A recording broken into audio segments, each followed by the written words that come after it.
My name is Sufyan, a refugee from Iraq, and came to the U.S. in 2012. My family, and my wife and 2 daughters. I used to work with the U.S. Army there, starting May 2003, after like 2 months after the war. And since my job was going with the American forces in like missions and stuff, some people in my village and in my society, they know that I'm working with Americans, so this made me in like a dangerous position for me and my family. So I have to leave with my family. I was wishing to bring all my family here to the U.S. because it's safer for them. The main thing that make me to have this decision is when they kidnapped my brother. They thought that he was me, but thanks God I have him back, and at least temporarily, like until everything maybe will be safe. And I wish, and I think every refugee wish to go back to their home where they have their families and all the good things that they lived. I mean, I'm not saying this is bad here. No, there's nice people here. The weather, we like the weather. There's a lot of similarities between the American people and the Iraqi people. I mean, people are people everywhere, and it's just safer for us. But it's just like taking like a flower from, like you take it from her, cut the roots and replant it in another place. Like she still have some cut of roots. I still have roots in there. سفيان يكون ابن عمي وابن خالتي في آن واحد في آن واحد. أقارب من الأقارب، يعني من العائلة. For my 2 daughters, Aisha and Noor, they like I said, they born in Iraq. When we came here in 2013, they were only 3 and 4 years old. They don't have too much to remember about Iraq. Maybe only their grandpa and their grandmother. Sometimes we do show them pictures of our family back home, so they can remember. Maybe they don't have a lot of things to remember from back home.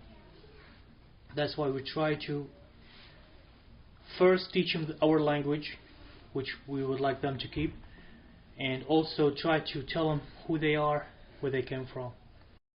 They are learning about the language, numbers. Especially my youngest daughter now, she learned, even she didn't attend any school, but she learned the letters, so she can recognize some numbers. And also we've noticed that she has, or actually both of them now, they are trying to speak English, and they use English words more than Arabic language or Arabic words. And sometimes even I find my wife, because she doesn't speak much English, she told me what does this mean? She told me something, I don't know what it is. And I asked my daughter, what did she tell her mother? And then she said it in English. Like I said, it's very popular to use what we call sibha in the Iraqi culture, especially in the countryside, where men get together and every one of them have his own special design, or but like I said, some of them contain 33 pieces, some of them contain 99, some of them are 101. Yes, this actually belonged to my father, who passed away, and my mother sent it to me. We have it for a long time.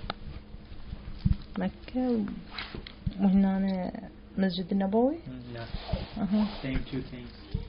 He had it when he went for pilgrimage to Mecca, and he bought it from there, and he brought it back home, and my mom sent it to me after he passed away. مو كانوا يحطوها هنا. It's similar, yeah. It's similar to the old-fashioned. بالقاط.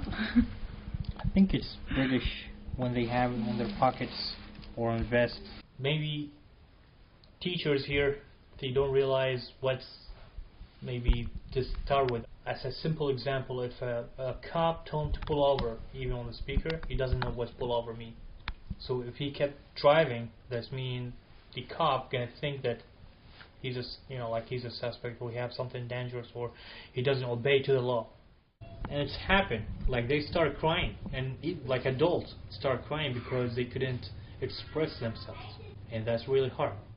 I still see people struggling, like here in like like in this life. It's a big challenge for them, to be honest with you. Especially like I've noticed, like even my wife, sometimes she cries because she told me that she cannot communicate with people because she doesn't know their language, and she's afraid to talk to them because they might misunderstand her, or maybe they laugh at her. I told her, like, try to have the courage and you try it.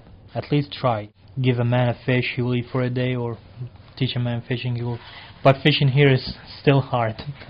I'm still waiting for my chance.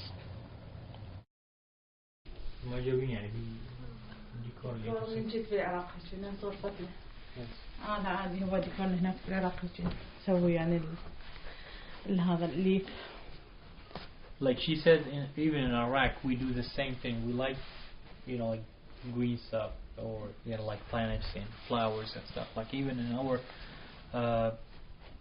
house back home, it's had the same thing. Like we have like real plants, like real flowers and stuff like that. بس ما يساعدنا مرات نسويها احنا الليف نجيب بس هذا نسوي، بس هنا ما ينجح عندي. نسوي على هاي اللفة ونسوي الورد وهاي صار كل شيء، بس هنا ما ينجح عندي. Yeah, see, like an example on the lamp over there.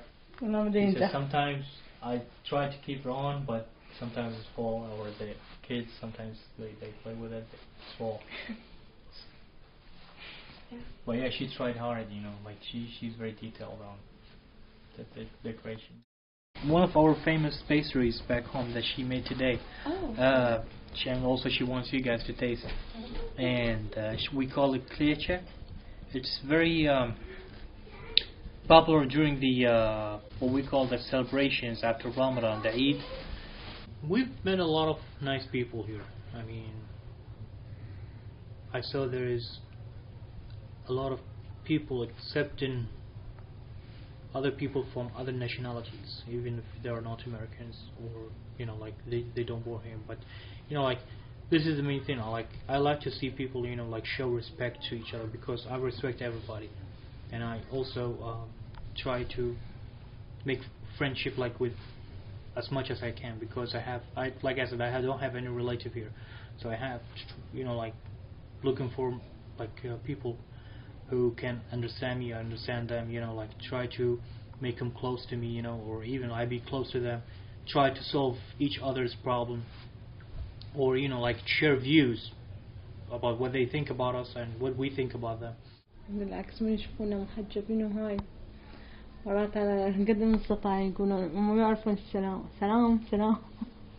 He says sometimes people when they see me wearing a scarf, even if they don't speak my language, they try to greet me, like they don't say the full greeting of Assalamu alaikum, but they say salam. So it means peace.